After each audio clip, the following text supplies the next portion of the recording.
What is free indirect discourse in literature? It is a third-person narrative form, but one in which the character's voice or a character's voice get mixed up with the narrator's voice. So the character's thoughts and worldview affect the narration of the story, but without a mark in punctuation. Some authors that use the free indirect discourse in literature very well include Jane Austen, Charles Dickens, and George Eliot. Let me give you an example from Pride and Prejudice by Jane Austen. As for Elizabeth, her thoughts were at Pemberley this evening more than the last.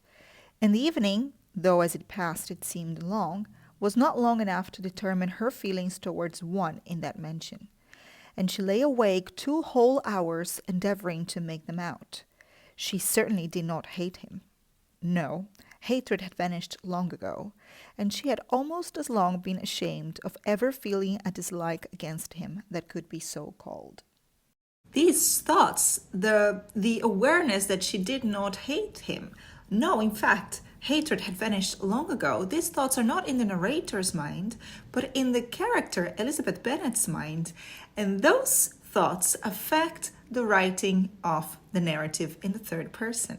It is as if Elizabeth Bennet's ideas infect this paragraph. And this is an example from Middlemarch by George Eliot. Dorothea said to herself that Mr. Casaubon was the most interesting man she had ever seen, not excepting even Monsieur Liret, the Vaudois clergyman who had given conferences on the history of the Waldenses. To reconstruct a past world, doubtless with a view to the highest purposes of truth, what a work to be in any way present at, to assist in, though only as a lap-holder.